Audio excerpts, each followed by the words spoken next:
সেবার ঘুরতে ঘুরতে গিয়ে পৌঁছলাম খাস কলকাতার একটি শ্মশানে, যাকে আমরা চিনি নিমতলা শ্মশান নামে।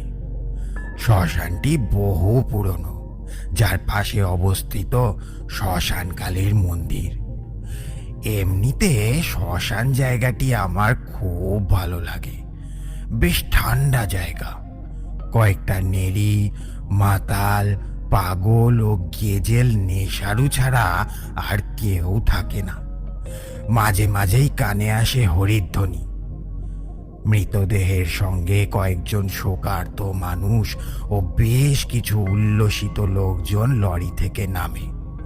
প্রথাগত আচার ক্রিয়া চলার সময় ছেলে ছোকরার দল শ্মশানের কোনো নির্জন কোণ খুঁজে বসে পড়ে গাজার কোলকে নিয়ে। শ্মশানের গা ঘেঁষা চা মিষ্টি আর লুচি তরকারির দোকান ঘরগুলিতে বেড়ে ওঠে ব্যস্ততা। তা সেই দিনটি ছিল একটা শীতের বিকেল। একটা খালি বেঞ্চের উপর বিকেলের পড়ন্ত রোদ পড়েছে দেখে গিয়ে বসলাম সেখানে। কানের পাশে খানিকটা ঠান্ডা হাওয়া যেন খেলা করে গেল। কিছুটা দূরেই দেখলাম একটা দোকানে গরম গরম লুচি ভাজা হচ্ছে। তা দেখেই অনেকক্ষণ ধরে পাওয়া ক্ষীণ খিদের অনুভূতিটা যেন বেশ কিছুটা তীব্র হয়ে উঠল। না, পেটুক আমি কোনো কালেই ছিলাম না, কিন্তু পথশ্রমের কারণেই হবে খিদেটা বেশ তীব্র আকার ধারণ করলো। উঠে গেলাম সেই দোকানে, কিন্তু দোকানদার বলল, लूची तो खत्म हो गया बाबा जी, आधा घंटा इंतजार करिएगा तो मिलेगा। কি আর করা। দোকানদারকে আমার বসার জায়গাটা আঙুল তুলে দেখিয়ে দিয়ে আবার ফিরে এসে বসে পড়লাম সেই বেঞ্চে। বিকেলের আকাশে সূর্য তখন অস্ত যাচ্ছে। আকাশে অপরূপ রঙের খেলা। ক্লান্তিহীন ভাবে বয়ে চলেছে নদীর জল। ঠান্ডা বাতাসের সঙ্গে ভেসে আসছে শ্মশানকালীর সন্ধ্যা আরতির মৃদু কাসর ঘণ্টার শব্দ। পৃথিবীর এই অপরূপ প্রাণ মুগ্ধ করা পরিবেশ উপভোগ করতে করতে কখন যেন একটু অন্যমনস্ক হয়েই পড়েছিলাম। হঠাৎ আমার খুব কাছে কার যেন গলার আওয়াজ পেলাম। নিন ঠাকুর মশাই। মুখ ফিরিয়ে দেখি একজন প্রৌঢ় ভদ্রলোক আমার খুব কাছে দাঁড়িয়ে, পরনে ধুতি এবং একটা সাদা আলখাল্লা পাঞ্জাবি। দৃষ্টি আমার দিকেই নিবদ্ধ। লক্ষ্য করলাম ভদ্রলোকের হাতে শাল পাতার ঠোঙায় কিছু একটা রয়েছে, আর সেটাই আমার দিকে বাড়িয়ে ধরে বললেন, নিন ঠাকুর মশাই, খেয়ে নিন। দেখলাম ঠোঙার ভেতরে লুচি তরকারি। সামান্য ধোঁয়াও বেরোতে দেখলাম। বুঝলাম সামনের ওই দোকান থেকেই আনা। কিছুটা অবাক হলাম। হ্যাঁ, খিদে পেয়েছিল বটে, কিন্তু এই অজ্ঞাত পরিচয় ভদ্রলোক সে কথা জানলেন কেমন করে? আমায় হতভম্ব হয়ে তাকিয়ে থাকতে দেখে উনি বোধহয় আমার মনে ঘুরপাক খাওয়া প্রশ্নগুলি আঁচ করেই বললেন, আপনি যখন ওই দোকানে খাবার নিতে গিয়েছিলেন, আমি ওখানেই বসেছিলাম। দোকানদারের কথাও শুনলাম। আপনি ব্রাহ্মণ মানুষ, খিদের সময় খাবার না পেয়ে বসে থাকবেন আর আমি সব জেনে শুনেও খেয়ে নেব? না, তা হয় না। তাই খাবার পাওয়া মাত্র আপনার জন্য নিয়ে এলাম। নিন, এই সামান্য খাবারটুকু গ্রহণ করুন ঠাকুরমশাই। এই বলে তিনি থামলেন।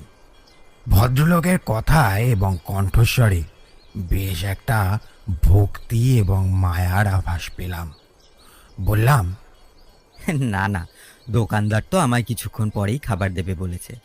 আপনি বরং এখানে বসুন, আমি গিয়ে দেখি খাবার তৈরি হলো কিনা। না না, তা হয় না। আপনি ব্রাহ্মণ মানুষ, এই খাবারটুকু গ্রহণ করলে যদি ভগবান আমার দিকে একটু মুখ তুলে তাকান।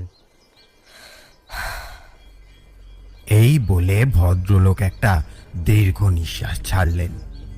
এবার তাকে একটু ভালো করে লক্ষ্য করলাম। দেখলাম ভদ্রলোকের বয়স আন্দাজ 65 থেকে 70-এর মধ্যে, দীর্ঘকায় এবং ভদ্রস্থ চেহারা, প্রায় পাতলা হয়ে আসা মাথার পাকা চুলগুলি পরিপাটি করে আঁচড়ানো, এতটা বয়সেও যথেষ্ট শক্ত সমর্থ। ব্যক্তিত্ব থেকে স্পষ্ট বোঝা যায় ভদ্রলোক যথেষ্ট সম্ভ্রান্ত ঘরের মানুষ, কিন্তু কোনো কারণে তিনি যথেষ্ট মানসিক উদ্বেগের শিকার। ভদ্রলোককে বেঞ্চে বসতে বলে জিজ্ঞেস করলাম, আপনার পরিবারের কেউ কি? না না, আমি সব যাত্রী নই, এমনই বেড়াতে বেড়াতে এখানে এসে পড়েছি। শোভা বাজারের কাছে আমার বাসস্থান। আমার নাম দিবাকর সান্যাল। আমার পূর্বপুরুষ বটকৃষ্ণ সান্যাল ছিলেন শোভাবাজারের রাজা নবকৃষ্ণের নায়েব এবং একজন অতি বিশ্বাসভাজন কর্মচারী। পরবর্তী সময়ে জমিদারি ব্যবস্থা রদ হওয়ার পর জমানো টাকা এবং পারিবারিক সুবাদকে কাজে লাগিয়ে বটকৃষ্ণ শুরু করেন শিপিংয়ের ব্যবসা। কিছু সময়ের মধ্যেই ফুলে ফেপে ওঠেন বটকৃষ্ণ। ক্রমে এইটাই হয়ে ওঠে আমাদের পারিবারিক ব্যবসা। ঠাকুরদার মুখে শুনেছি আমার প্রপিতামহ যৌবনে বন্ধু সংসর্গে সোনার ব্যবসায় হাতে খড়ি দেন, কিন্তু সুবিধে করতে না পেরে শেষমেশ সেই পারিবারিক ব্যবসাকেই জীবিকা হিসাবে বেছে নেন। তবে আমি বোধ করি এই সান্যাল বংশের শেষ প্রদীপ। ভদ্রলোক একটু থামলেন। দেখলাম পরিবারের কথা বলতে বলতে ওনার মুখ আস্তে আস্তে গম্ভীর থেকে গম্ভীরতর হয়ে উঠছিল। এই গম্ভীর ভাব দেখে মনে হলো ভদ্রলোক কোনো পারিবারিক সমস্যার জন্য চিন্তিত। উনি আবার বলতে শুরু করলেন, বাবা মা দুজনেই মারা গিয়েছেন। আমি বিপত্নিক। এত বড় বাড়িতে মানুষ বলতে আমি আর আমার ভাতৃপুত্র মৃত্যুঞ্জয় আর একজন সর্বক্ষণের কাজের লোক। ভাই খুব অল্প বয়সে মারা যান। জয়ের বয়স তখন 1 বছর। ভাই মারা যাওয়ার পর তার স্ত্রী ছেলেকে একলা রেখে গৃহত্যাগ করে। কোনো মা তার সন্তানকে এইভাবে ত্যাগ করে যেতে পারে? না, ব্যাপারটা একটু অস্বাভাবিক। এবার এই ঘটনায় আসছি। আমার ভাইয়ের নাম ছিল সুধাকর সান্যাল। ওকে আমি সুধা বলেই ডাকতাম। সুধার মৃত্যুর প্রায় 2 মাস আগে আমাদের ব্যবসায় একটা বড় লোকসান হয়। আমাদের একটি মাল ভর্তি জাহাজ ডুবে যায় হাওড়া ব্রিজের কাছে। সে কি হাঙ্গামা! থানা, পুলিশ, জল পুলিশ, কোর্ট কাছারি সব করতে হয় আমাদের, কারণ যাদের মাল ডুবেছে তারা তো কেউ ছিঁড়ে কথা বলবে না। অগত্যা অনেক টাকা পয়সা খরচ করে এবং দিন রাত কোর্ট কাছারি আর উকিলের কাছে দৌড়ঝাঁপ করে শেষমেশ এই ঝামেলা থেকে নিষ্কৃতি পাই। তা থাকবে সেসব কথা, যেটা আসল বিষয় সেই কথায় আসি। এই ডুবে যাওয়া জাহাজ যখন গঙ্গা বক্ষ থেকে টেনে তোলা হলো, তখন সেখান থেকে দৈবাৎ সামান্য কিছু জিনিস উদ্ধার হয়। এইবার সান্যাল মশাই গলার স্বর যতটা সম্ভব খাদে নামিয়ে বললেন, যে জিনিসগুলি উদ্ধার হয় তার ভেতর ছিল একটি দেবী মূর্তি। মূর্তিটি অদ্ভুত, দেখে মনে হয় তিব্বতী কোনো দেবীর মূর্তি। 3 ফুট লম্বা, পিতলের তৈরি। গোটা মূর্তিটা জুড়ে একটা সবচেয়ে নীল রঙের আভা। মুকুট এবং অন্যান্য অলংকারের ডিজাইন অত্যন্ত উৎকৃষ্ট এবং চোখে পড়ার মতন। দেবী বিরাজমান পদ্মের ওপর, ডান পা নিচে নামানো, বাঁ পা ভাঁজ করে ডান পায়ের হাঁটুর নিচে ঢোকানো। দেবীর 4টি হাত, উপরের ডান হাতে খড়গ এবং বাঁ হাতে নরকরটি, নিচের বাঁ হাতে বীণা আর ডান হাতে অভয় মুদ্রা। দেবীর মুখে শান্ত প্রসন্ন হাসি, নিশাতুর নয়ন এবং অত্যন্ত আবেদনময়ী শরীরের গঠন। সেই মূর্তি একবার দেখলে তার দিক থেকে চোখ ফেরানো কঠিন। এত বড় বন্ধুরা, আপনার ছুটা 22 চামচের ভিডিওটি লাইক করুন এবং চ্যানেলটি সাবস্ক্রাইব করুন আর কমেন্টে আপনার সুন্দর নাম লিখুন। অদ্ভুত ব্যাপার। বীণা এবং অভয় মুদ্রার কথা শুনে বোঝাই যায় এটি বাগদেবীর মূর্তি, কিন্তু নরকরটি এবং খড়গ না, দেবী সরস্বতীর মূর্তি কখনো এমনটা হয় বলে তো জানি না, আর পুরোপুরি বৌদ্ধ দেবী বলেও মনে হচ্ছে না এনাকে। আচ্ছা, আপনি কি জানতে পেরেছিলেন এই মূর্তিটি আসলে কোন দেবীর? পেরেছিলাম, কিন্তু সব শেষ হয়ে যাওয়ার কিছু সময় আগে, যখন জেনেও আর কিছু করার ছিল না। কি ঘটেছিল? অমঙ্গলজনক কিছু? যদি আপত্তি না থাকে আমায় বলতে পারেন। ভদ্রলোক এবার একটু ম্লান হাসি হাসলেন, তারপর বললেন, ঠাকুর মশাই, বিনাশকালে বিকৃত বুদ্ধি, জাহাজ ডুবির লোকসান আর মামলা মোকদ্দমার খরচ, এইসব ধাক্কা সামলাতে একটু হিমশিমি খাচ্ছিলাম। এই রকম পরিস্থিতিতে হঠাৎ এই দেবী মূর্তি পেয়ে আমরা ভাবলাম এ হয়তো ভগবানের আশীর্বাদ। আপনি বলুন না ঠাকুর মশাই, নইলে উদ্ধার হওয়া জিনিসের ভেতর এই মূর্তি আসবেই বা কিভাবে?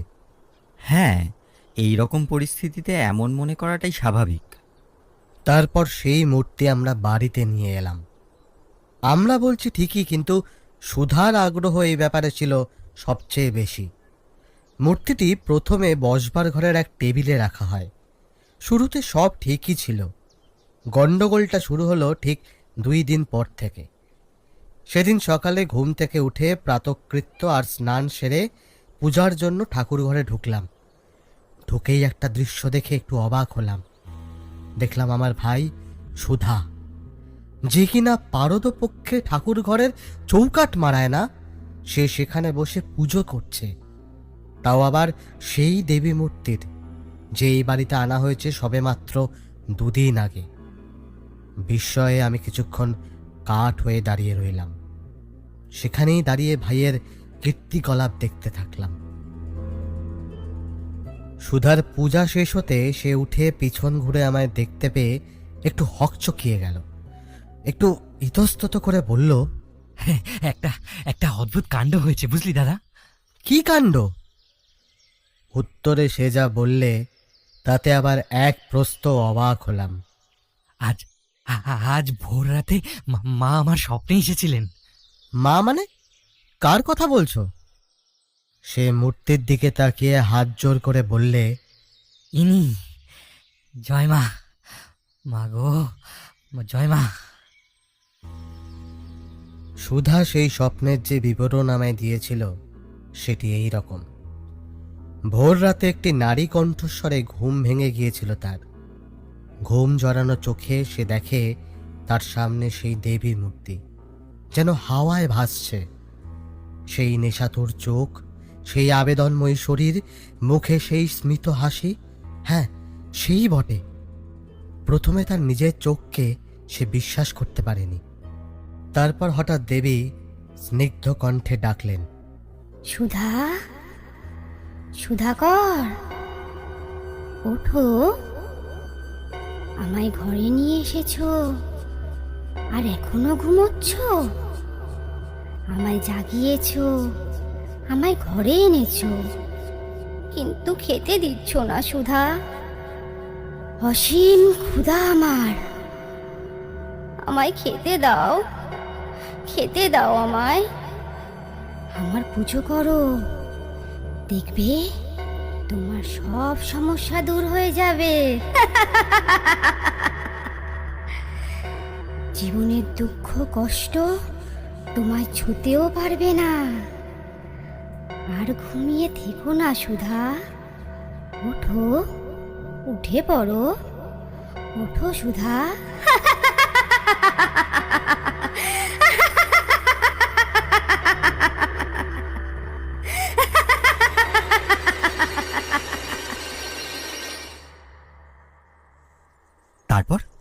তারপর কি হলো? অসীম কৌতূহলের সাথে জিজ্ঞেস করলাম আমি।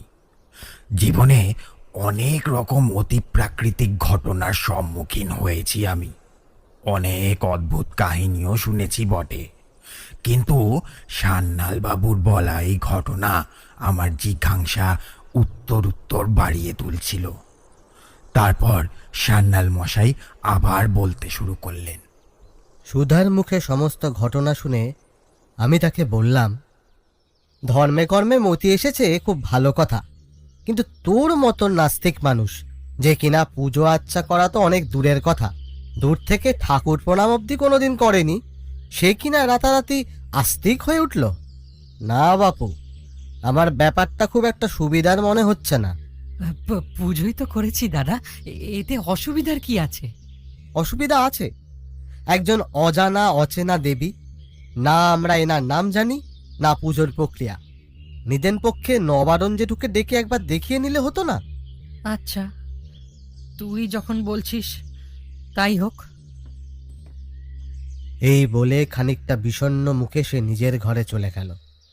আমিও সেই মুহূর্তে সব চিন্তা ঝেড়ে ফেলে চলে গেলাম অফিসের জন্য তৈরি হতে।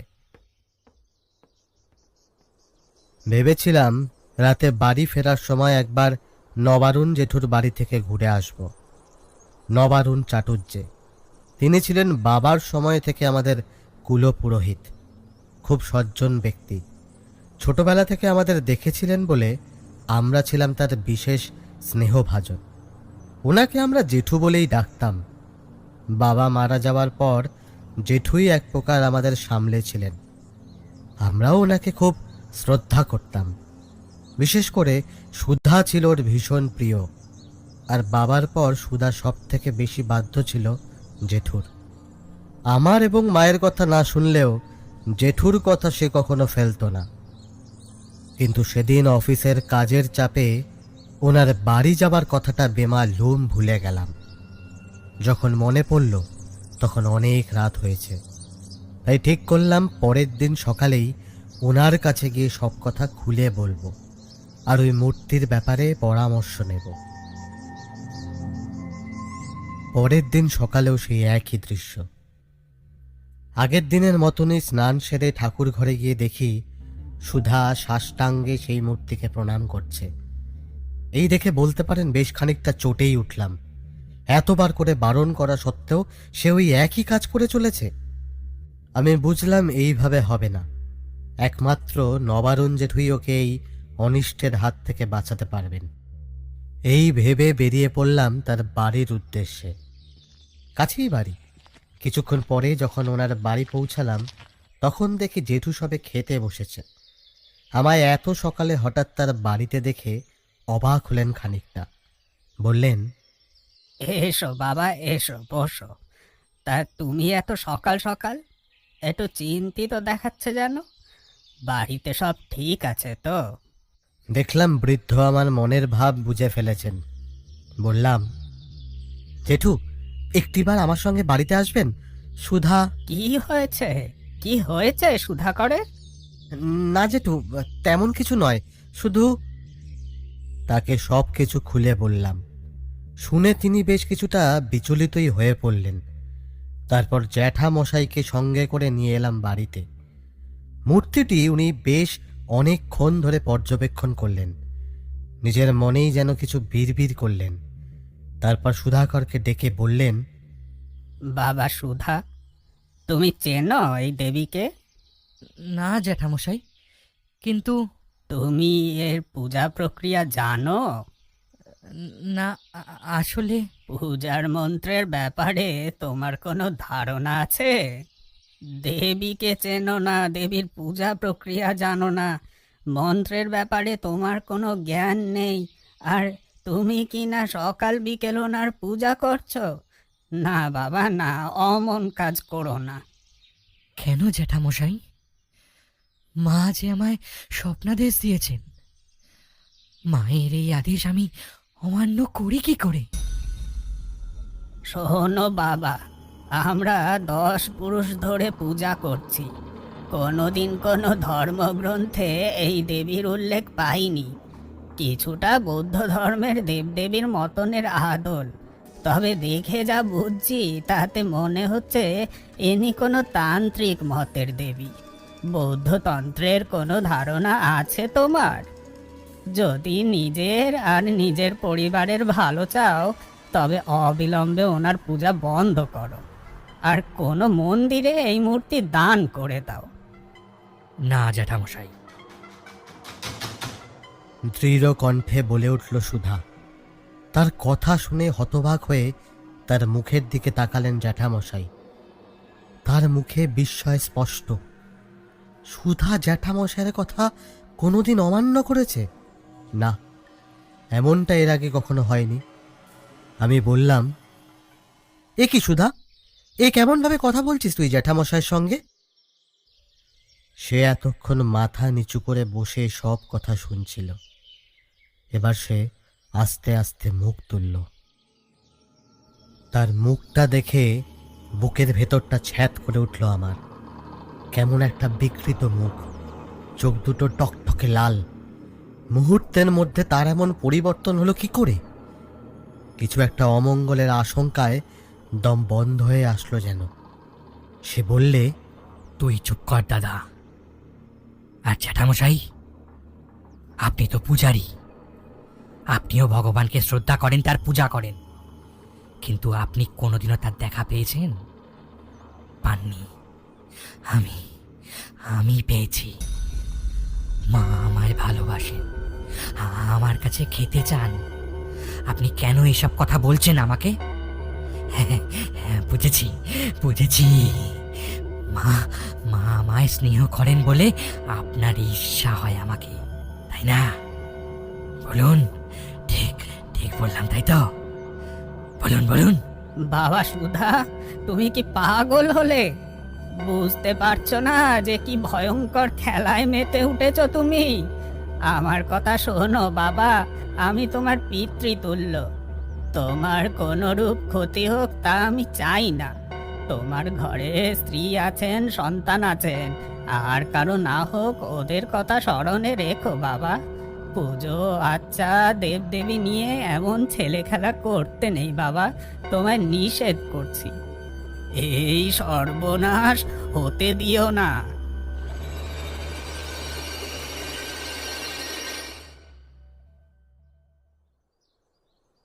প্রায় কাঁপতে কাঁপতে এই কথাগুলো বলছিলেন জ্যাঠামশাই। বুঝলাম উনি ভীষণ উত্তেজিত হয়ে পড়েছেন। তাই ওনার হাত ধরে, বলা যায় এক প্রকার টেনে সেখান থেকে সরিয়ে নিয়ে এলাম। তারপর তারপর কি সে পূজা থামিয়েছিল? না, অদৃষ্টের লিখন কি কেউ বদলাতে পারে? সুধাকরকেও হাজার বুঝিয়েও সে পূজা ত্যাগ করল না। ক্রমে নাওয়া খাওয়া কাজকর্ম সব বন্ধ করল সে। কি বলবো ঠাকুর মশাই, দিনের পর দিন নিজের ভাইকে চোখের সামনে দেখলাম তিলে তিলে শেষ হয়ে যেতে। আচ্ছা, আপনার ভাই মারা গেলেন কিভাবে? ঠিক জানি না। তার মানে এই সময় ব্যবসার কাজে আমায় শিলিগুড়ি যেতে হয়েছিল 5 দিনের জন্য। এই কাজগুলো সুধাই দেখত, কিন্তু সে যেতে না চাওয়ায় তার বদলে আমাকেই শেষ পর্যন্ত যেতে হয়েছিল। যাওয়ার 4 দিনের মাথায় আমার কাছে একটি তার এসে পৌঁছায়। লিখেছিলেন আমাদের অফিসের ম্যানেজার জগন্ময় বাবু। কি লেখা ছিল তাতে? কোনো দুঃসংবাদ কি? হ্যাঁ, ঠিকই ধরেছেন ঠাকুর মশাই, দুঃসংবাদ। আমি রওনা হওয়ার পরের দিনই সকালে সুধার মৃতদেহ পাওয়া যায় ঠাকুর ঘরে। মৃতদেহ প্রথম আবিষ্কার করেন বৌমা, মানে সুধার স্ত্রী মণি। তারই চিৎকারে পাড়া পড়শিরা ছুটে আসেন। আমায় বাড়িতে না পেয়ে তারাই খবর দেন অফিসে। সেখান থেকে ম্যানেজার বাবু আমায় অবিলম্বে তার করেন।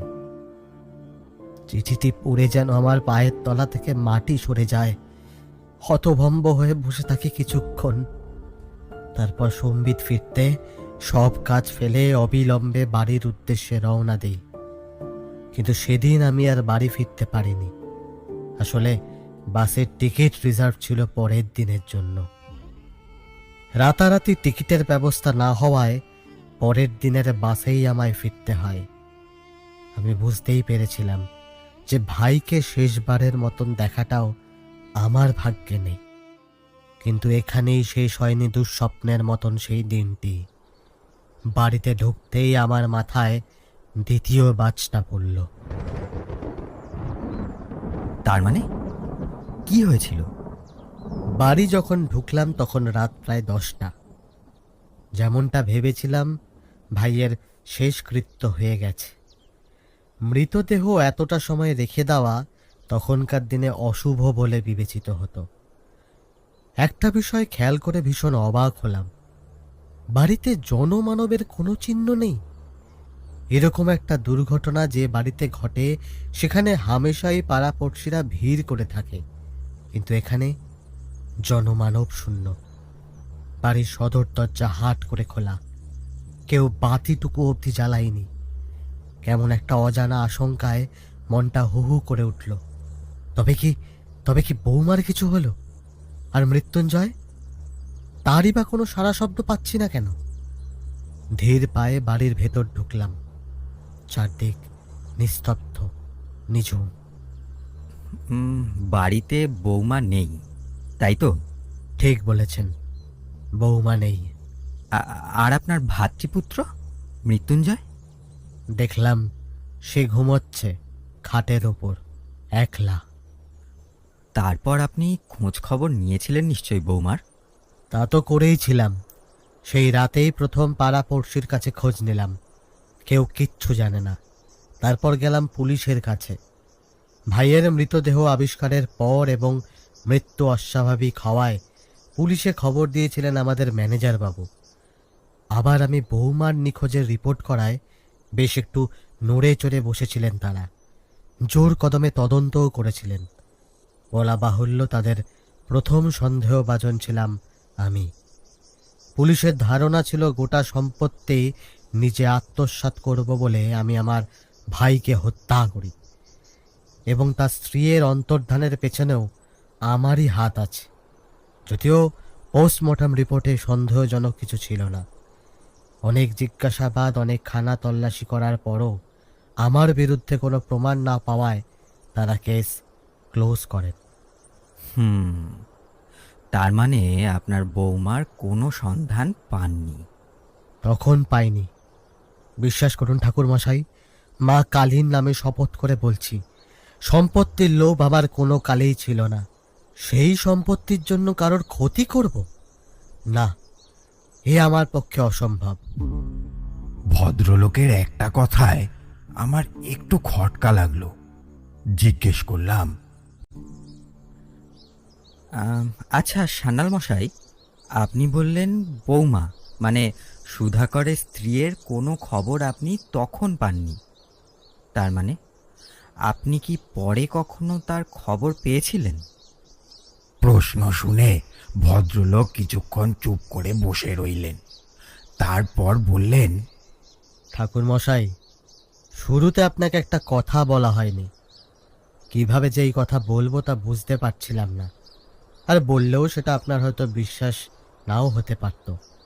আসলে ব্যাপারটা এত অদ্ভুত যে সান্যাল মশাই, এই পৃথিবীতে এমন অনেক কিছুই ঘটে যা আপাত দৃষ্টিতে অদ্ভুত বা অসম্ভব বলেই মনে হয়, কিন্তু প্রত্যেকটি ঘটনার পেছনে কোনো না কোনো কারণ অবশ্যই থাকে।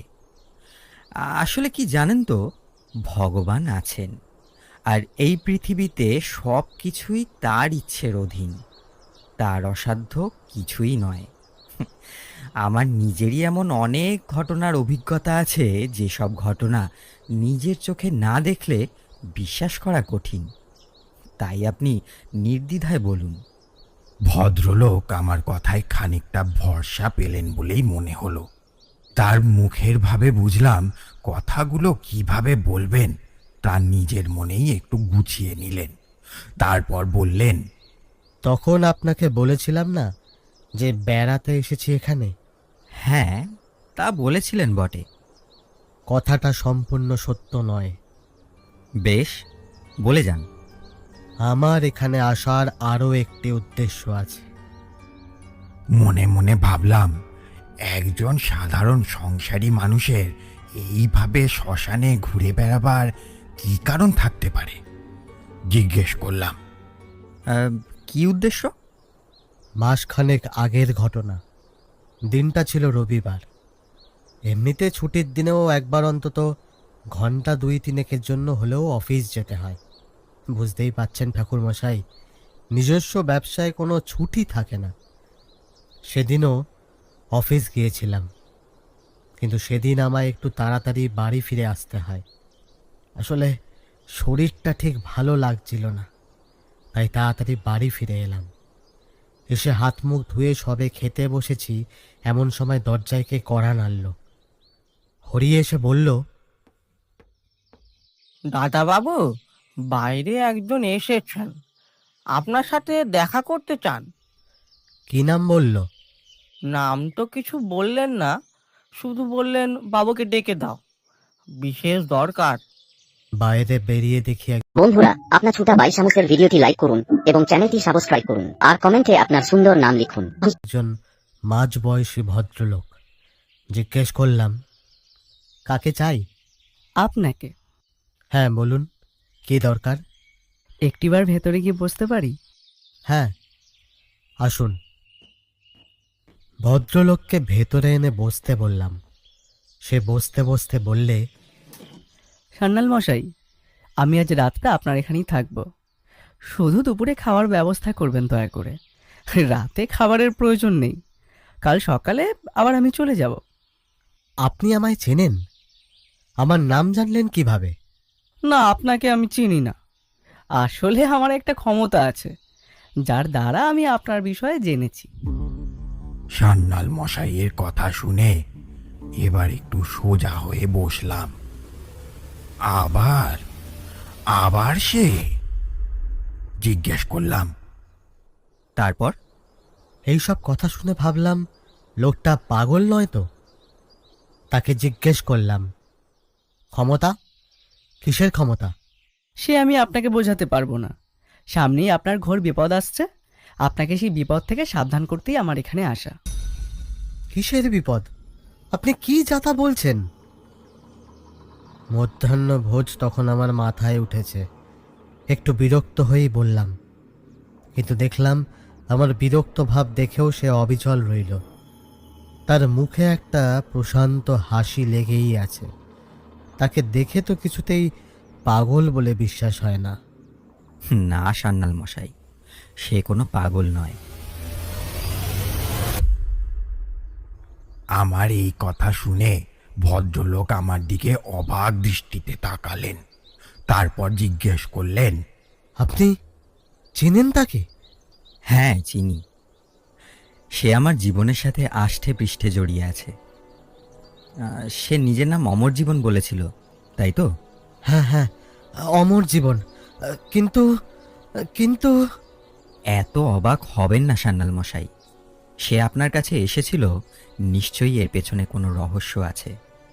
সেটা কি সান্যাল মশাই?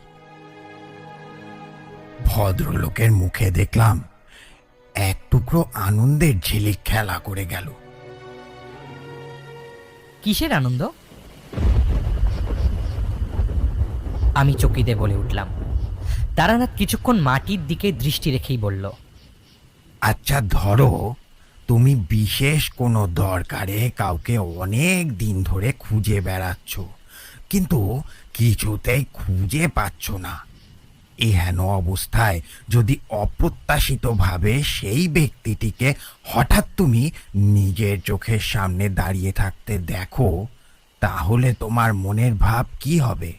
এরকম ঘটনায় তো সাধারণত মানুষ খুশিই হয়, আমিও তাই হব। সেই ভদ্রলোকের মুখেও এমনটাই আনন্দ ফুটে উঠেছিল সেই মুহূর্তে। কেন? তারানাথ একটু হাসলো, তারপর বলল, তার সেই প্রসন্ন ভাবের কারণ জিজ্ঞেস করতেই তিনি বললেন, প্রথমে অমর জীবনের মুখে তার ক্ষমতার কথা শুনে তাকে পাগলই মনে হয়েছিল। এইসব উদ্ভট কথা পাগল বই সুস্থ কোনো লোক বলে না। আমার মনের ভাব বুঝতে পেরে সে বলল, আপনি ভাবছেন আমি হয়তো ঠক বা জোচ্চোর, কি তাই তো? না মানে না, আপনার এমন মনে হওয়াটাই স্বাভাবিক, কিন্তু সান্যাল মশাই বিশ্বাস করুন, আমি ঠগও নই আর জোচ্চোরও নই। দেখো বাপু, তোমায় আমি চিনি না জানি না, এরকম একজন লোককে বাড়িতে থাকতে দেব না বাপু, এ সম্ভব নয়। আচ্ছা সান্যাল মশাই, আপনি তো মৃত্যুঞ্জয়কে খুব স্নেহ করেন, তাই না? তুমি তুমি মৃত্যুঞ্জয়কে চেনো? ওই যে বললাম আমার কিছু ক্ষমতা আছে। আচ্ছা, আপনার ভাইয়ের স্ত্রী তো নিখোঁজ, তার কোনো সন্ধান আপনি পেয়েছিলেন? তুমি তুমি এসব কথা? আমি সবই জানি সান্যাল মশাই, ঈশ্বরই আমাকে আপনার কাছে পাঠিয়েছেন। কিন্তু এ কিভাবে সম্ভব? আমি তো কিছুই বুঝতে পারছি না। সব বলবো, কিন্তু তার জন্য আমাকে আপনার বাড়িতে আজ রাতটা কাটাতে হবে যে, কারণ রাতে এখানে না থাকলে আমি স্বপ্ন দেখতে পারবো না, আর স্বপ্ন না দেখলে আপনাকে আসন্ন বিপদের হাত থেকে বাঁচাতেও পারবো না। আচ্ছা ঠিক আছে, তুমি আজ এখানেই থাকো। হরি, এই হরি, এদিকে একবার। এরপর হরি মানে আমার কাজের লোকটাকে দিয়ে একটা ঘরের তালা খুলিয়ে ঘর পরিষ্কার করিয়ে অমর জীবনকে বললাম হাত মুখ ধুয়ে এসে খেয়ে নিতে। সেই সাথে আমিও অসম্পূর্ণ আহার শেষ করে তাকে বিশ্রাম করতে বলে বেরিয়ে গেলাম একটা কাজে। মনটা সারাদিন খুঁতখুত করতে লাগলো, কে কে এই লোকটি, আর আমার এবং আমার পরিবারের ব্যাপারে এত কথা জানলই বা কেমন করে? আর সব থেকে আশ্চর্য কথা, আমার কোন বিপদের কথা বলছে সে? কিভাবেই বা সেই বিপদ থেকে আমায় বাঁচাবেও? যাই হোক, কাজকর্ম সেরে রাতে বাড়ি ফিরে তার সাথে একবারটি দেখা করব বলে তার ঘরে গেলাম। উমা, দেখি দরজা ভেতর থেকে বন্ধ, ঘরে বাতিও জ্বলছে না। হরিকে জিজ্ঞেস করতে সে বলল, সন্ধেবেলায় বাবুকে জিজ্ঞেস করতে গেলাম যে রাতে কি খাবেন। ও মা, দেখি উনি বিছানা করে শোবার তোড়জোড় করতেছেন।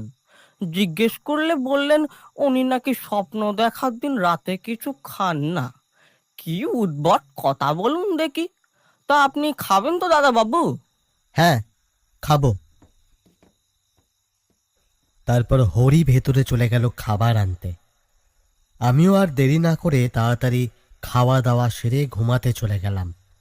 শুয়ে শুয়ে ভাবতে লাগলাম, কে এই লোকটি, যা বলছে তা কি সত্যি? না, এত ভেবে কাজ নেই, কাল সকালে দেখা যাবে।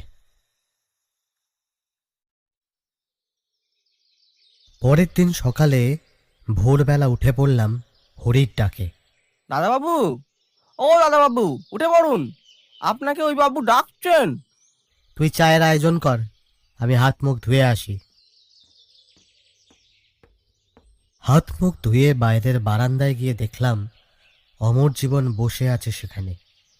গতকালের তুলনায় আজ একটু গম্ভীর তার মুখের ভাব। আমাকে দেখেই সে উঠে দাঁড়ালো, তারপর বলল, সুপ্রভাত সান্যাল মশাই। সুপ্রভাত, বসো বসো। এই হরি, চা দিয়ে যা বাবা। হ্যাঁ, এবার বলো তো বাবু, কাল স্বপ্নে তুমি কি দেখতে পেলে? আপনার ভাইয়ের স্ত্রী এখনো বেঁচে আছেন। আমি চমকে তার মুখের দিকে তাকিয়ে বললাম, সত্যি বলছো তুমি? সে বেঁচে আছে? তা তুমি জানলে কি করে? স্বপ্নে দেখলাম তো কাল রাতে।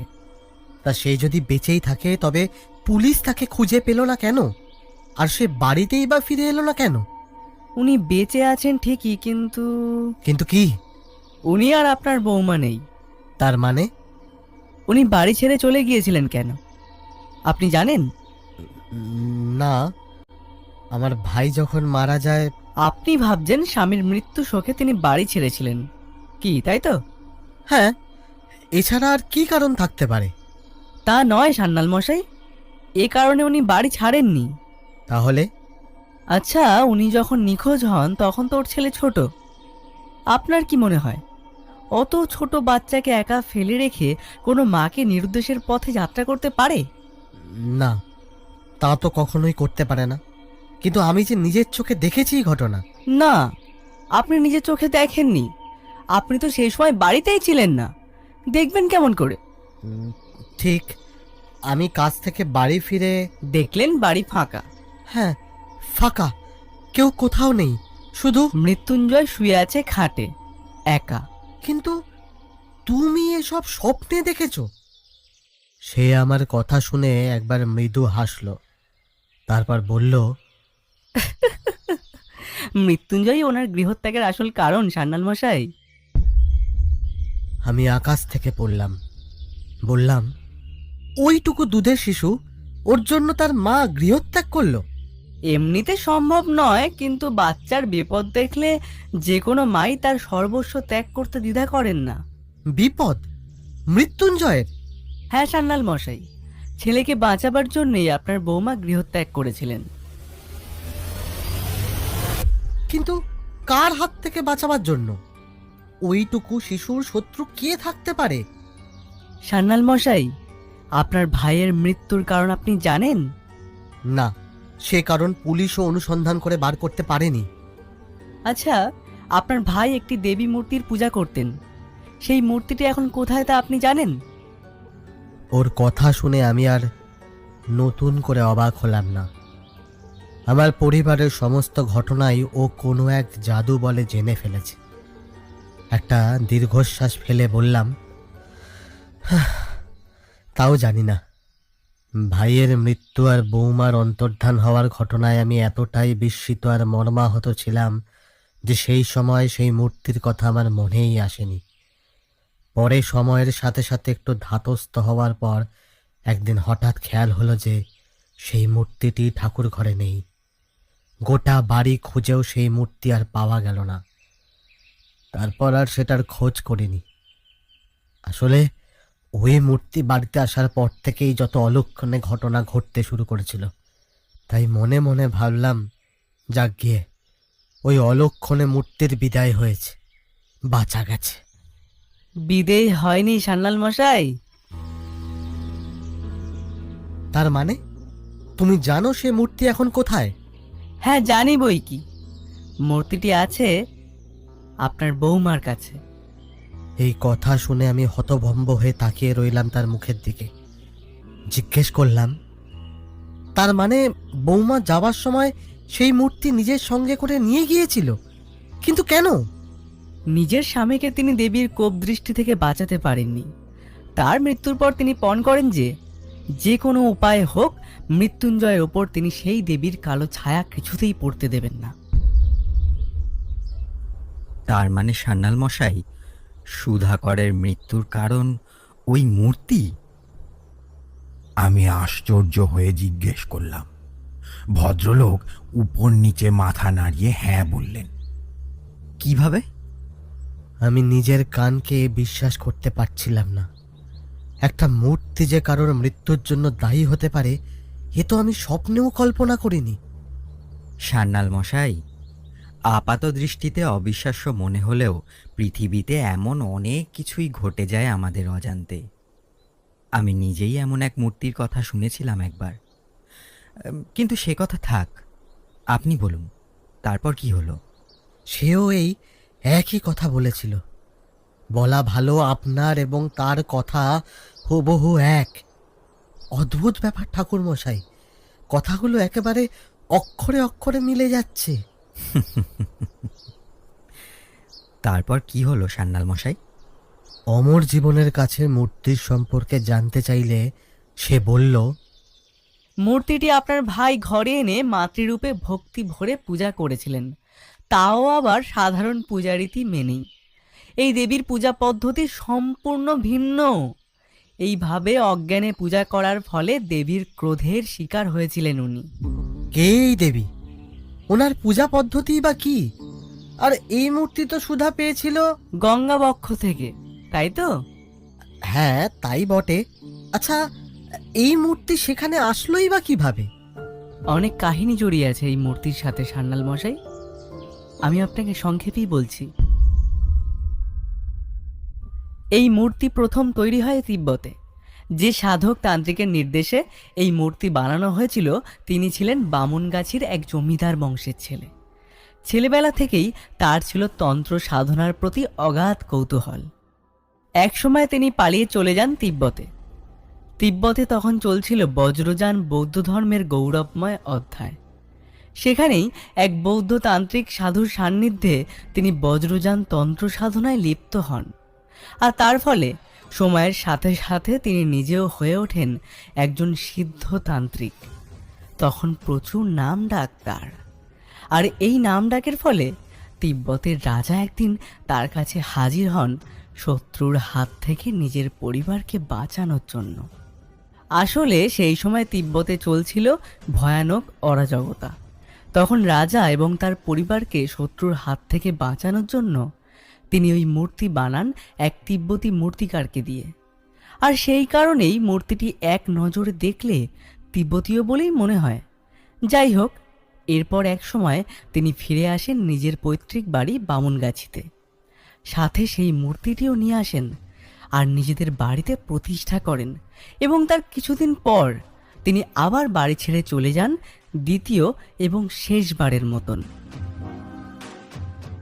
যেহেতু নিজের গোটা জীবনে শেখা সমস্ত তান্ত্রিক ক্রিয়া মিলিয়ে তিনি এই মূর্তির বীজ মন্ত্র স্থাপন করেছিলেন, সেই কারণে এই পূজা পদ্ধতি একমাত্র তারই জানা ছিল। তিনি এও জানতেন অন্য কেউ না জেনে বুঝে এই মূর্তির পূজা আরম্ভ করলে কি ভয়ানক বিপদ উপস্থিত হতে পারে। তাই বাড়ি ছাড়ার আগে তিনি তার বংশজকে এর পূজা পদ্ধতি নিজ হাতে শিখিয়ে দিয়ে যান এবং রক্ত প্রতিজ্ঞা করিয়ে নেন যে যখন তার বংশের মানুষজন এই বাড়িকে আর নিজের বাড়ি বলবে না, তখন এই মূর্তি যেন দান করে দেওয়া হয়। এই কারণে মূর্তিটি একসময় হস্তান্তরিত হয় এবং এসে পৌঁছায় কলকাতায়। যার হাতে মূর্তিটি এসে পড়ে সেও ছিল ভীষণ রকম নাস্তিক, ঠিক আপনারই ভাইয়ের মতন। কিন্তু সে ভাগ্যক্রমে বেঁচে যায় এই অভিশাপের হাত থেকে। তারপর মূর্তিটি বিসর্জন দেওয়া হয় মা গঙ্গায়। তার পরের ঘটনা তো সবই আপনি জানেন। অবাক হয়ে তার কথা শুনছিলাম। সে চুপ করলে জিজ্ঞেস করলাম, আচ্ছা, কে এই দেবী? ওনার নামই বা কি? উনি এত ভয়ঙ্করী বা কেন? দেবী মাতঙ্গী। আমার মুখে এই নাম শুনে সান্যাল মশাই এক রাশ বিস্ময় চোখে নিয়ে আমার দিকে কিছুক্ষণ তাকিয়ে রইলেন। দেখলাম তাকিয়ে থাকতে থাকতে তার চোখ থেকে বিস্ময়ের ভাব কেটে গিয়ে সেখানে দেখা দিচ্ছে অনাবিল আনন্দের আলো। হঠাৎ বললেন, তাহলে আপনি আপনি এসেছেন ঠাকুর মশাই? অমর জীবন বলেছিল, সে বলেছিল আপনি আসবেন। আপনার খোঁজেই তো প্রত্যেক দিন বিকেল বেলায় শ্মশানে শ্মশানে ঘুরে বেড়াচ্ছি।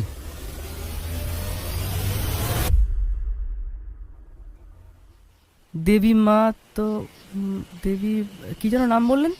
দেবী মাতঙ্গী। আপনি কি করে জানলেন এই দেবীর নাম? বহুকাল আগে একবার ঘুরতে ঘুরতে পৌঁছে গিয়েছিলাম বামুনগাছির এক জমিদার বাড়িতে। সেখানকার কুলপুরোহিতের কাছেই এই দেবীর সম্বন্ধে জেনেছিলাম। মানে অমর জীবন যে জমিদার বাড়ির কথা বলেছিল সেখানেই? হ্যাঁ, সেইখানেই। সেই জমিদার বাড়িতে সপ্তাহখানেক ছিলাম। আসলে সেখানকার কুলপুরোহিত মশাই ছিলেন একজন তান্ত্রিক। আর তোমরা তো জানোই, তান্ত্রিক সংসর্গ আমার চিরকালই পছন্দের ব্যাপার। ঘটনাচক্রে একদিন ওনাকে তন্ত্রের এক বিশিষ্ট ক্রিয়ার সম্পর্কে আমি অবগত করাই। সেই ক্রিয়াটির ব্যাপারে তোমাদের বলবো না, কিন্তু তার ফলে হলো কি, কুলপুরোহিত আমার ওপর বিশেষ প্রসন্ন হলেন। তার ফলস্বরূপ তিনি আমায় এক মন্ত্র শেখালেন। সেই মন্ত্র হলো দেবী মাতঙ্গীর ভীষণ ক্রোধ শান্ত করার একমাত্র উপায়। সেই রাতটিও ছিল এক প্রচণ্ড ঝড় বৃষ্টির রাত। বিদ্যুৎ যেন আকাশের বুক ফালা ফালা করে চলে যাচ্ছে এই প্রান্ত থেকে সেই প্রান্ত। বাজ পড়ছে মুহুর্মুহু। সেই মন্ত্র আপনি প্রয়োগ করেছেন কখনো? আর সান্যাল মশাই বা আপনাকে খুঁজছিলেন কেন? তিনি তো আপনাকে চিনতেনও না পর্যন্ত। তোমার প্রথম প্রশ্নের উত্তর হলো হ্যাঁ, সেই মন্ত্র প্রয়োগ করার প্রয়োজন একবারই পড়েছিল। আর দ্বিতীয় প্রশ্নের উত্তর, অমর জীবনী আমার কথা সান্যাল মশাইকে বলেছিল, যদিও পরে জানলাম ব্যাপারটা ঠিক তা নয়। কিন্তু কেন? এই একই প্রশ্ন আমিও করেছিলাম তাকে। তাতে তিনি বলেছিলেন, অমর জীবনের বক্তব্য অনুসারে এই দেবীর অভিশাপ থেকে আমাকে এবং আমার পরিবারকে উদ্ধার করতে পারেন একজন সাধক পুরুষ। আমি জিজ্ঞেস করলাম, কে তিনি? তার সাক্ষাৎই বা পাবো কি করে? চিন্তা করবেন না সান্যাল মশাই, নিয়তি ঠিকই আপনার সাথে তার দেখা করিয়ে দেবে। তিনি একজন সৎ ব্রাহ্মণ, বিদেশ বিভুঁইয়ে ঘুরে বেড়ান, আর মানুষ বিপদে পড়লে তার নিঃস্বার্থ উপকার করেন। তার সব থেকে পছন্দের স্থান হলো শ্মশান। তাকে আপনি সেখানেই পাবেন। কিন্তু তাকে চিনব কি করে? অদৃষ্ট আপনাদের আলাপ করিয়ে দেবে। আচ্ছা, আমি তবে আসি, এখানেই আমার কাজ শেষ। এই বলে অমর জীবন চলে গেল। এরপর থেকেই বিকেল বেলা করে শ্মশানে শ্মশানে ঘুরে বেড়াই আপনার দেখা পাওয়ার আশায়। অমর জীবন ঠিক কোন বিপদের কথা বলেছে আপনাকে, সান্যাল মশাই? আপনাকে যা বললাম এর বাইরে সে কিছুই বলেনি। মৃত্যুঞ্জয় এখন কোথায়? সে তো এখানেই আমার সাথেই থাকে। এই আগের সপ্তাহে সে 21-এ পা দিল। জন্মদিনের দিনই প্রথমবার দূরে কোথাও বন্ধুদের সাথে ঘুরতে বেরিয়েছে। তাই নাকি? বাহ, তা কোথায় গেছে সে? নেপাল, প্রায় সপ্তাহ দেড়েকের জন্য। এমনিতে খুবই ভাবুক প্রকৃতির ছেলে, কিন্তু কিছুদিন থেকে লক্ষ্য করছিলাম ও যেন আগের থেকেও একটু বেশি অন্যমনস্ক থাকে। উঠতি বয়সের ছেলে, তাই আমিও এই বিষয়ে বেশি কিছু জিজ্ঞেস করিনি তাকে। বাপ মাকেও কোনোদিন দেখেনি। আমি ওকে নিজের পুত্র স্নেহে বড় করেছি ঠাকুরমশাই। তার পিতার মৃত্যু আর মায়ের অন্তর্ধানের ব্যাপারে সে কিছু জানে? হ্যাঁ, তা জানে। যখন ওর বয়স 20 তখন একদিন কলেজ থেকে বাড়ি ফিরে দেখি মুখ ভার করে বসে আছে। কি হয়েছে জিজ্ঞেস করতে প্রথমে কিছু বলতে চায় না। ব্যাপারটা একটু অদ্ভুত লাগলো। আসলে ও আমার কাছে কিছুই লোকায় না কোনোদিন। একটু চেপে ধরতে সে বলল, কলেজ থেকে ফেরার পথে আজ গিয়েছিলাম সুপর্ণর বাড়ি। ওর জন্মদিন ছিল কি না, সুপর্ণর বাবা ওকে কি সুন্দর একটা সাইকেল উপহার দিল, আর ওর মা ওকে কত আদর করে নিজের হাতে খাবার খাইয়ে দিল। দেখে ওর জন্য আনন্দ হলেও আমার কেন জানি না মনে হতে লাগলো আজ বাবা মা থাকলে কত ভালোই না হতো। আমরা সবাই একসঙ্গে থাকতাম, কত মজা করতাম। ও জেঠু, জেঠু বলো না, মা কি আর কোনোদিনই ফিরবে না? সত্যি বলছি ঠাকুর মশাই, ওইটুকু ছেলের মুখে এই কথা শুনে আমার চোখে জল চলে এসেছিল। তখনই সত্যিটা ওকে জানাই। ও শুনে খুব কেঁদেছিল আমায় জড়িয়ে ধরে। সেই দিনের পর ওর মুখে আর কোনোদিন এরকম কোনো কথা শুনিনি। আচ্ছা ঠাকুর মশাই, অমর জীবন কি খামোখা আমায় ভয় দেখিয়ে গেল? কোনো বিপদই তো দেখছি না দূর দূরান্তে। কাজকর্ম সব ঠিকই চলছে, শরীর স্বাস্থ্য নিয়েও কোনো সমস্যা নেই। সে কথার কোনো উত্তর না দিয়ে আমি বললাম, সান্যাল মশাই, আপনার বাড়ি এখান থেকে কত দূর? এই তো মিনিট 20 হাঁটা পথ। তা চলুন একবার আপনার বাড়ি যাই। তিনিও রাজি হয়ে গেলেন। উঠে পড়লাম দুজনে, হাঁটতে লাগলাম তার বাড়ির উদ্দেশ্যে। কিন্তু মনটা খচখচ করতে লাগলো এটা ভেবে যে অমর জীবন তো অকারণে কাউকে দেখা দেয় না। কোথাও কিছু একটা গলদ আছে ভদ্রলোকের কথায়। মনটা কুগাইতে লাগলো। জাগিয়ে আর বেশি ভেবে কাজ নেই, ভদ্রলোকের বাড়িতে গিয়েই দেখা যাক।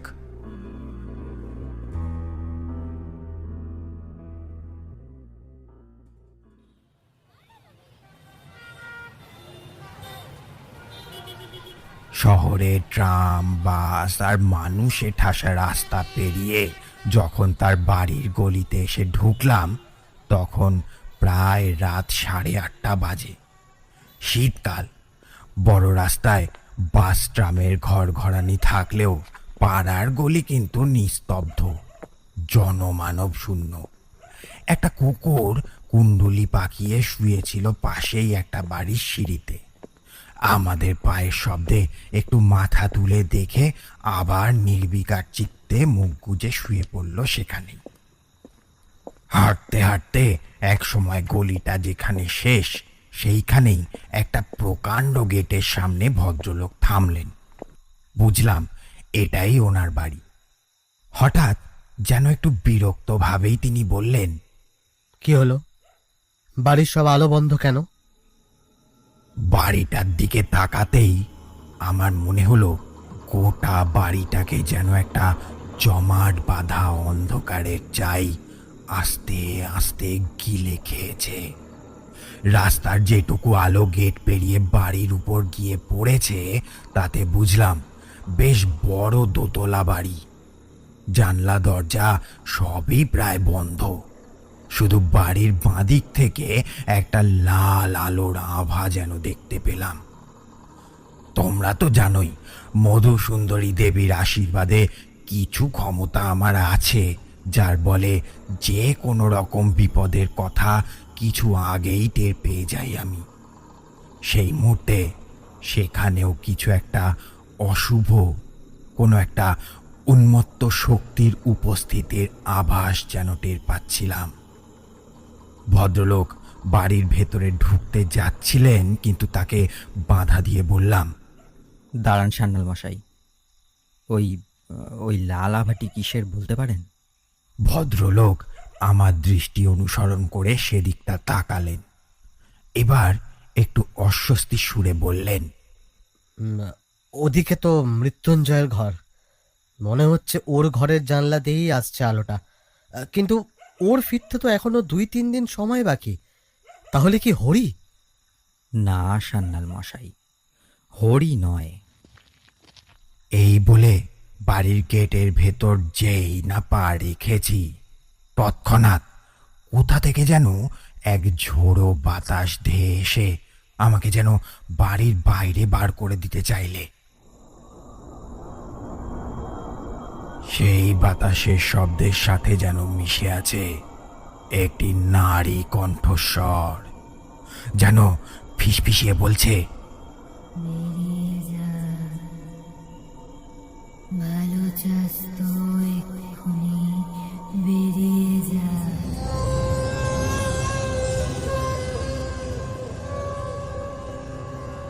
শব্দগুলি যেন প্রতিধ্বনিত হতে লাগলো বাড়ির এক প্রান্ত থেকে আরেক প্রান্তে। হাওয়ার দাপট বেড়ে উঠছে মুহূর্তে মুহূর্তে। সান্যাল মশাইয়ের মুখ দেখে মনে হলো তিনি শুনতে পাননি এই শব্দ।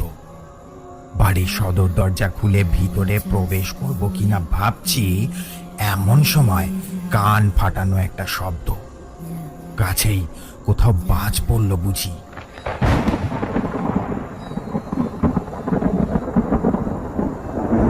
ও কি? কে দাঁড়িয়ে ওখানে? কার ওই মূর্তি? ওকে? এই বলে প্রায় তারও স্বরে চেঁচিয়ে উঠলেন ভদ্রলোক। আমিও চকিতে তার দৃষ্টি অনুসরণ করে বিদ্যুৎ গতিতে পিছনে ঘুরে দেখি ভদ্রলোকের দৃষ্টি সেই লাল আলোর উৎস ওই জালনার দিকে আবদ্ধ। অন্ধকারে ঠিক মতন কিছু দেখতে পেলাম না, কিন্তু মনে হচ্ছে যেন ওখানে কেউ একজন দাঁড়িয়ে তাকিয়ে আছেন আমাদেরই দিকে। ভালো করে ঠাহর করার চেষ্টা করছি, ঠিক সেই মুহূর্তে আরো একবার কানে তালা লেগে গেল।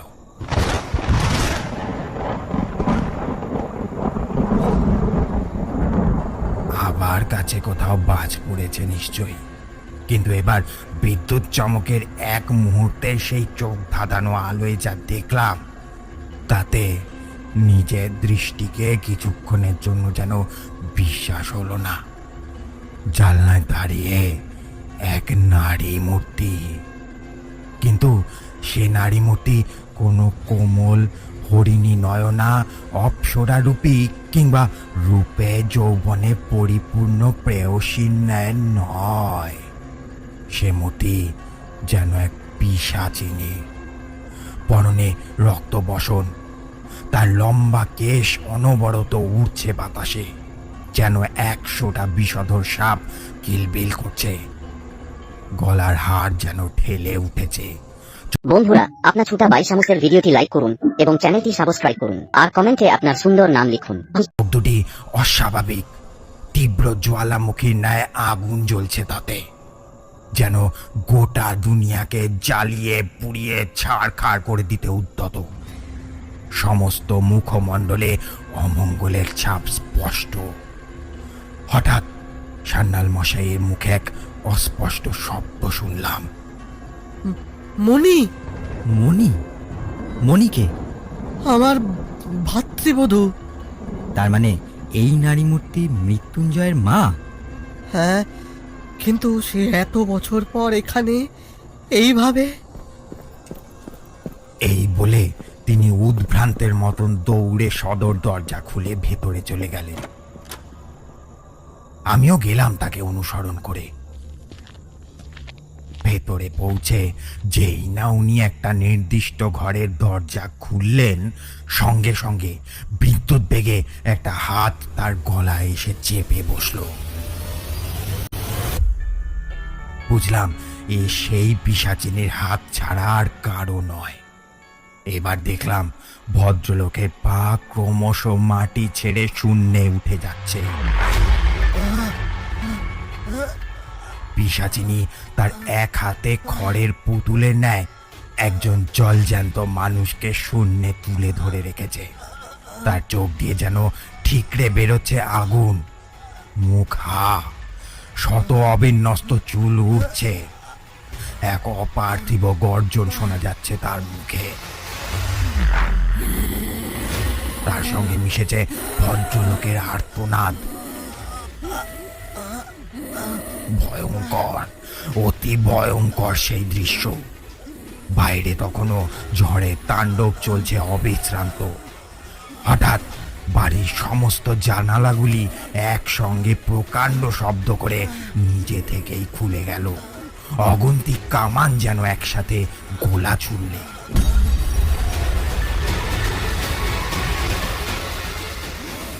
সেই সময় হঠাৎ ঘরের ভেতর থেকে কেউ একজন চেঁচিয়ে বলে উঠল, মেরে ফেলো, মেরে ফেলো ওই শয়তানকে। এ আবার কার গলা? কাকে মেরে ফেলার কথা বলছে সে? একটু এগিয়ে ঘরের ভেতর উঁকি মারলাম। দেখলাম একজন 22-23 বছরের ছেলে দাঁড়িয়ে রয়েছে ঘরের এক কোণায়। তার সটান দৃষ্টি সান্যাল মশাইয়ের দিকে। ক্রোধের আগুন ফেটে পড়ছে তার দুই চোখ দিয়ে। অবাক হলাম সান্যাল মশাইয়ের উপর তার এই আক্রোশ দেখে। মনে একটা আশঙ্কার উদয় হলো। আমি চেঁচিয়ে বললাম, এ কি বলছো বাবা? তুমি কে? পিতৃতুল্য এই মানুষটির উপর তোমার এই ক্রোধের কারণ কি? আপনি কি সেই ঠাকুর মশাই অমর জীবন যার কথা বলেছিলেন? আরো অবাক হলাম তার এই কথায়। বললাম, হ্যাঁ, আমি সেই। কিন্তু তুমি অমর জীবনের কথা কি উপায় জানলে? ঠিক সেই মুহূর্তে আকুতি ভরা গলায় সান্যাল মশাই চেঁচিয়ে উঠলেন, আমায় ক্ষমা কর জয়, আমায় ক্ষমা কর। আমি মস্ত বড় পাপ করেছি, আমায় ক্ষমা করে দে। আমি তোর পায়ে পড়ি। তার মানে এই মৃত্যুঞ্জয়? কিন্তু সান্যাল মশাই যে বলেছিলেন সে বেড়াতে গেছে বন্ধুদের সাথে।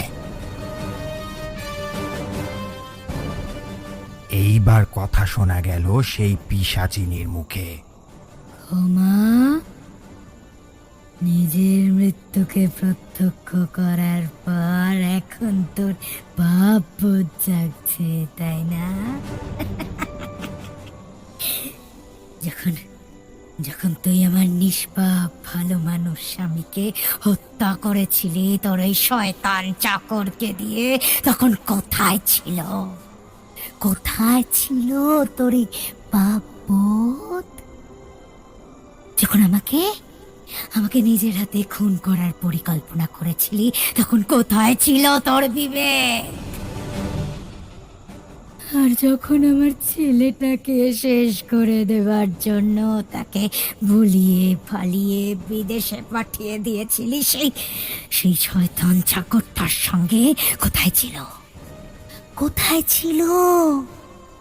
কোথায় ছিল তোর পিতৃস্নেহ? পিশাচিনীর মুখে যত এই সব কথা শুনছি ততই অবাক হয়ে যাচ্ছি। তবে আমার ধারণাই ঠিক, সান্যাল মশাই আমায় মিথ্যে গল্প শুনিয়ে এখানে নিয়ে এসেছেন। কিন্তু কেন? আমার ভাবনায় ছেদ পড়ল ভদ্রলোকের চিৎকারে। দেখলাম পিশাচিনী অট্টহাসি হাসতে হাসতে বলছে, এইবার এইবার তোর খেলা সাঙ্গ হবে। ঠিক তোর ওই শয়তান চাকরের মতন। এই বলে সে বিকট অট্টহাসি হেসে তার বাঁ হাতটা ইশারার ভঙ্গিতে ঘরের এক কোণের দিকে তুলে ধরল। সেদিকে দৃষ্টিপাত করতেই আমার সারা শরীরে কাঁটা দিয়ে উঠল। দেখলাম মেঝেতে যত্র তত্র উচ্ছিষ্ট ছড়িয়ে রয়েছে। দেখে মনে হচ্ছে কেউ যেন সেখানে বসে ভীষণ নোংরা ভাবে তার ক্ষুধা নিবারণ করেছে। দেখেই বুঝলাম সেগুলো কি। আমরা যেমন সজনের ডাঁটা চিবিয়ে ছিবড়েটা ফেলে দিই, ঠিক তেমন অবস্থায় চারিদিকে ছড়িয়ে রয়েছে মানব দেহের আঙুল, হাত, পা এবং অন্যান্য অঙ্গ প্রত্যঙ্গ। ঝোড়ো হাওয়ার সঙ্গে সেই দিক থেকে ভেসে আসছে একটা কটু আষ্টে গন্ধ। গন্ধটা নাকে যেতেই গাটা গুলিয়ে উঠল। সান্যাল মশাইয়ের মুখে অস্ফুটে কথা শোনা গেল, ওরি, কিন্তু কি করে? ডুকরে কেঁদে উঠলেন ভদ্রলোক। আর আমি নিজের অজান্তেই হঠাৎ বলে উঠলাম, দেবী মাতঙ্গীর ভোগ, উচ্ছিষ্ট ভোগ।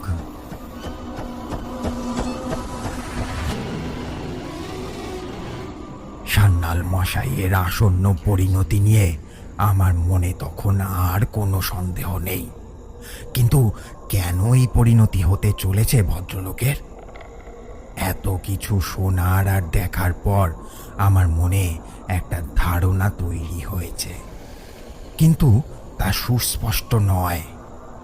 এবার আমি ভদ্রলোকের দিকে ঘুরলাম, দৃঢ় কণ্ঠে বললাম, এসব কি সান্যাল মশাই?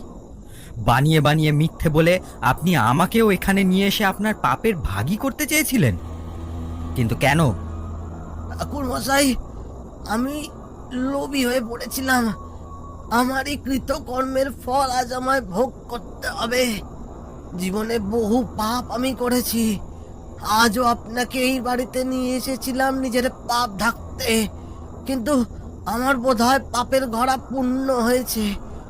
অমর জীবন সম্পর্কে যেসব কথা আপনাকে বলেছি তা নিতান্তই গল্প, তাই তো? হ্যাঁ, গল্প, সব বানানো কথা, কিন্তু সবটা নয়। অমর জীবন এই বাড়িতে এসেছিল, কিন্তু কিন্তু আপনার কাছে নয়, সে এসেছিল মৃত্যুঞ্জয়ের কাছে, এই তো? হ্যাঁ, আপনি ঠিকই বুঝেছেন ঠাকুর মশাই, কিন্তু কিভাবে? সান্যাল মশাই, সবই মধুসুন্দরী দেবীর আশীর্বাদ। আপনার কথায় কিছু একটা যে গলদ আছে তা আমি টের পেয়েছিলাম অনেক আগেই, কিন্তু গলদটা যে কি সেটাই বুঝতে পারছিলাম না। তাই আপনার সাথে এই বাড়িতে এসেছিলাম। এই বলে আমি এগিয়ে গেলাম মৃত্যুঞ্জয়ের কাছে। সে তখনও রাগে ফুঁসছে। এবার মধুসুন্দরী দেবীর নাম স্মরণ করে তার মাথায় স্নেহের হাত রাখলাম। মুহূর্তে তার রাগ পড়ে গিয়ে কিছুটা শান্ত ও কৌতূহলী দৃষ্টিতে আমার দিকে চাইল। আমি তাকে আশ্বস্ত করার জন্য নরম গলায় বললাম, ভয় পেও না বাবা, তোমার মা তোমার কোনো ক্ষতি হতে দেবেন না। আমাকে একটু খুলে বলো তো বাবা, গোটা ব্যাপারটা আসলে কি? জানেন ঠাকুর মশাই, ছোটবেলা থেকে আমি মানুষ ওই লোকটার কাছে। উনি হলেন আমার জ্যাঠামশাই। আমার গোটা জগৎ ছিলেন উনি। কারণ ছেলেবেলা থেকেই আমি বাড়ি থেকে কোথাও বের হইনি, শুধুমাত্র স্কুল ছাড়া। সেটা যে স্বইচ্ছাতে তা কখনোই নয়। আমি বাড়ির বাইরে বেরোতে চাইতাম, পাড়ার ছেলেদের সাথে খেলতে যেতে চাইতাম, ঘুরতে যেতে চাইতাম, কিন্তু ওই লোকটা প্রত্যেক মুহূর্তে আমায় নানান রকম অছিলায় ভুলিয়ে রাখতো। সব সময় বলতো বাইরে গেলে আমিও নাকি আমার মা বাবার মতো হারিয়ে যাব, আর কেউ আমায় কোনো দিন খুঁজে পাবে না। আমিও ভয় পেয়ে আর কখনো বাইরে যেতাম না। এখন বুঝি ঠাকুর মশাই, আমার সমস্ত ছেলেবেলাটা তিলে তিলে শেষ করে দিয়েছে ওই শয়তানটা। হ্যাঁ, ওই শয়তানটা। কিন্তু কেন? উত্তরটা এলো সান্যাল মশাইয়ের কাছ থেকে। সম্পত্তির লোভে ঠাকুর মশাই, সম্পত্তির লোভে। লোভের বশে আমি নিজের মায়ের গর্ভের ভাইকে পর্যন্ত খুন করেছি। তার শাস্তি তো আমাকে পেতেই হবে। হঠাৎ চিৎকার করে উঠল সেই পিশাচ মূর্তি, যে আসলে মৃত্যুঞ্জয়ের মা আর সান্যাল মশাইয়ের ভ্রাতৃবধূ। শুধু আমার স্বামীকে নয়, তুই খুন করতে চেয়েছিলি আমাকে, আমার ছেলেকে। নেহাত দেবী মাতঙ্গের কৃপায় আমরা তোর হাত থেকে বেঁচে যাই। এই বলেই সেই মূর্তি মুখে এক বিভৎস শব্দ করে সান্যাল মশাইকে শূন্য থেকে আছড়ে ফেলে দিল মাটিতে। বেদনায় তিনি কোঁকিয়ে উঠলেন। তার সঙ্গে আমিও প্রায় চিৎকার করে বলে উঠলাম, দেবী মাতঙ্গীর কৃপায়? কিন্তু সান্যাল মশাই যে বলেছিলেন তার ভাই দেবীর কোপ দৃষ্টিতে পড়েই মারা যায়। মিথ্যে, সব মিথ্যে। আমার স্বামী ছিলেন দেবী মাতঙ্গীর সেবক। দেবীর পূজা পদ্ধতি তিনি জেনেছিলেন কোনো এক তান্ত্রিকের কাছে। দেবীর কৃপায় এই বংশের এত সম্মান, এত প্রতিপত্তি। কিন্তু আমার স্বামীর এত যশ, এত প্রতিপত্তি ওই শয়তানটা সহ্য করতে পারেনি। হিংসার বশীভূত হয়ে ওর ওই শয়তান চাকরটাকে দিয়ে বিষ খাইয়ে হত্যা করায় আমার স্বামীকে। সে এমন এক বিষ যাকে না ডাক্তার বুদ্ধি কেউ ধরতেই পারেনি যে সে মৃত্যু অস্বাভাবিক। কিন্তু আমি একদিন ওদের দুজনকে পরামর্শ করতে শুনে ফেলি। শুনি যে ওরা এবার সুযোগ বুঝে আমাকে রাস্তা থেকে সরিয়ে ফেলার মস্তক করছে, যাতে ওই সম্পত্তি হাতাতে ওদের আর কোনো অসুবিধে না থাকে। এই কথাটা শুনে যেন আমার মাথায় বাজ পড়লো। যাকে বিয়ের পরে দাদা বলে মেনেছিলাম, সেই মানুষটা আমার স্বামীর হত্যাকারী। তখনই আমি মনে মনে সংকল্প করি, এই হত্যাকারীদের তাদের কর্মের উচিত শাস্তি আমি দিয়েই ছাড়ব। তারপর একদিন এই দিন রাতের অন্ধকারে বাড়ি থেকে পালিয়ে যায়। কিন্তু মা, এত সব হবার পরেও তুমি তোমার দুধের শিশুটিকে একলা ফেলে রেখে চলে গেলে কেন? ওরা যদি মৃত্যুঞ্জয়কেও... না, সেটা ওরা পারতো না। অন্তত ওর যতদিন না 21 বছর পূর্ণ হচ্ছে ততদিন তো ওরা পারতই না। কেন? এইসব সম্পত্তি যে মৃত্যুঞ্জয়েরই নামে, ওর 21 বছর পূর্ণ না হওয়া অব্দি এই সম্পত্তি ও নিজেও কাউকে দান করতে পারতো না। তাই আমি এ সম্পর্কে নিশ্চিত ছিলাম যে মৃত্যুঞ্জয়ের 21 বছর পূর্ণ হওয়ার আগে ওই শয়তানটা ওর কিচ্ছু অনিষ্ট করতে পারবে না।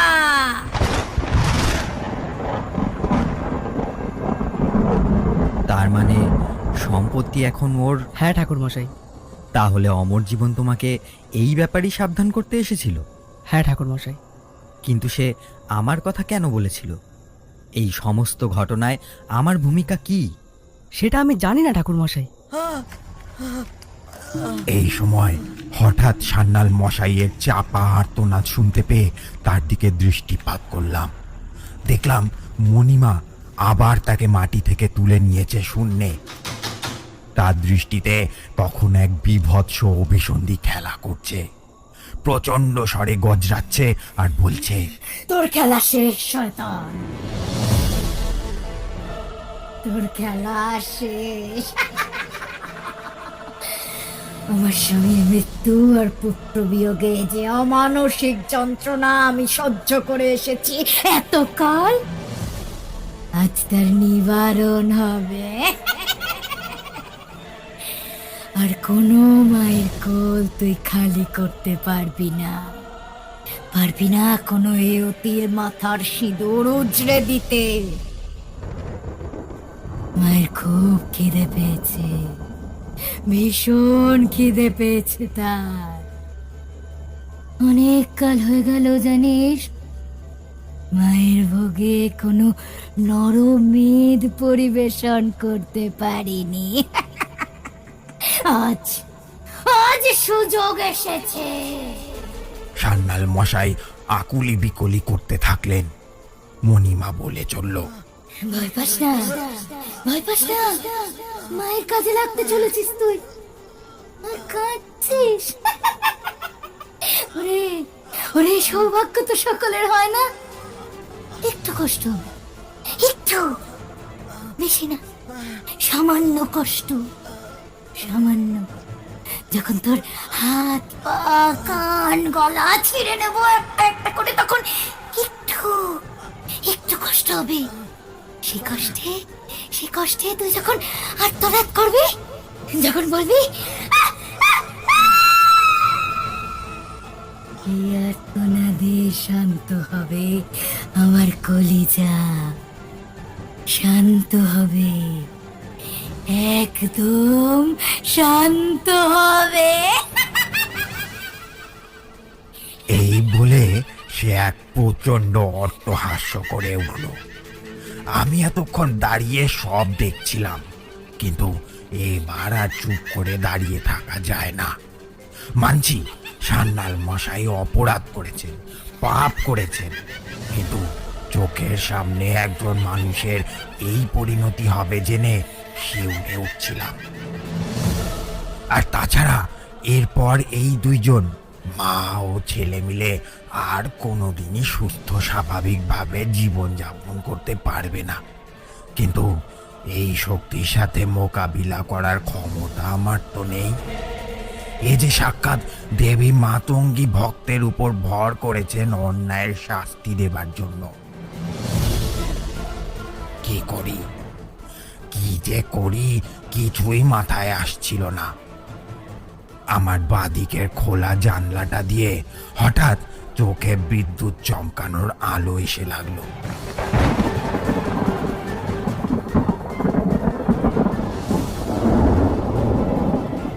আর মুহূর্তে মনে পড়ে গেল সেই বামুনগাছির জমিদার বাড়ির কুলপুরোহিতের শেখানো বিশেষ মন্ত্র, যার সঠিক প্রয়োগে দেবী মাতঙ্গীর প্রচন্ড ক্রোধ শান্ত হয়।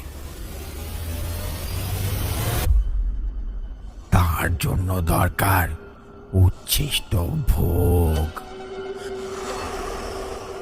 যা মন্ত্রচারণের মাধ্যমে অর্পণ করতে হয় দেবীকে। কিন্তু এখন তা পাই কোথায়? হঠাৎ মনে পড়ে গেল ঘরের মধ্যে ছড়িয়ে থাকা হরির দেহাবশেষের কথা। ছুটে গেলাম ঘরে, সেখান থেকে তুলে নিলাম দেহ থেকে ছিঁড়ে নেওয়া একটি আঙুল। কিন্তু এখন চাই সেই মূর্তি। এই বিশেষ ক্রিয়া সেই মূর্তি ছাড়া অসম্ভব, কিন্তু তাকে পাই কোথায়? ওদিকে ততক্ষণে সান্যাল মশাইয়ের গলায় মৃত্যু যন্ত্রণা। মণিমায়ের অট্টহাসিতে ঘর যেন কেঁপে কেঁপে উঠছে। বসে পড়লাম ঘরের মেঝেতে।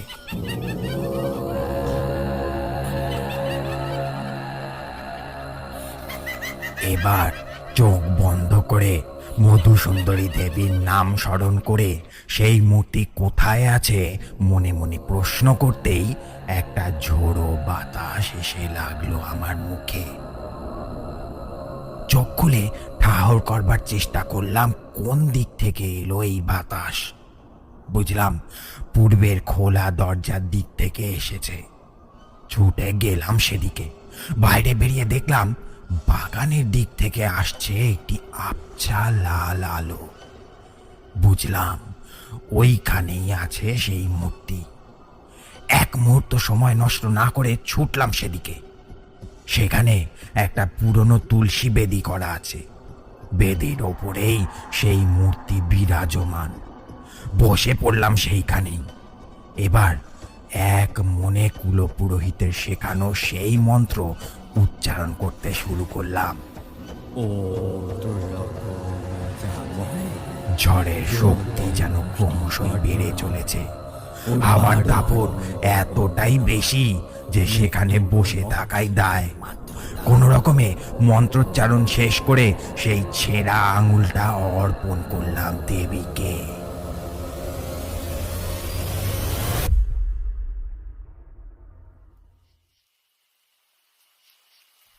এবার তারানাথ থামল। তার মুখ গম্ভীর, দৃষ্টি প্রায় শেষ হয়ে আসা মোমবাতির টিমটিমে শিখার দিকে। আমি আর কিশোরী এতক্ষণ রুদ্ধশ্বাসে তারানাথের গল্প শুনছিলাম। সে থেমে যেতেই কিশোরী থমথমে গলায় প্রশ্ন করল, আপনি সফল হয়েছিলেন ঠাকুর মশাই? দেবী আপনার দেয়া ভোগ গ্রহণ করেছিলেন? মৃত্যুঞ্জয় তার মায়েরই বা কি হলো? তারানাথ তক্তপোষ থেকে উঠে গিয়ে দাঁড়ালো জানালার কাছে। তারপর ক্ষীণ কণ্ঠে বলল, মনটা বড় খারাপ হয়ে গেল এই ঘটনা মনে করে। না, আজ আর ইচ্ছে করছে না। বাকি ঘটনাটা বরং পরে কোনোদিন শোনাবো। কেন? পরে কেন?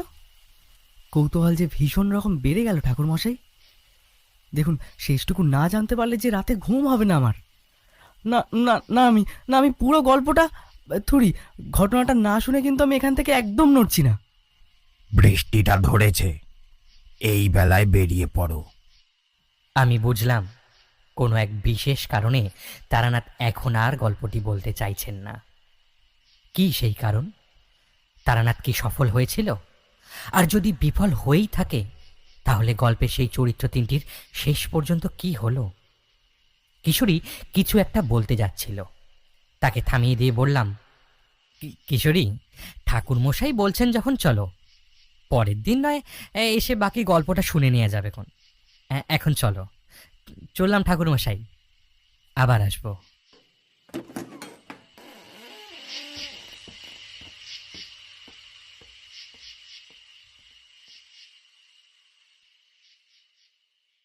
বন্ধুরা, আপনার ছুটা 22 চামচের ভিডিওটি লাইক করুন এবং চ্যানেলটি সাবস্ক্রাইব করুন আর কমেন্টে আপনার সুন্দর নাম লিখুন।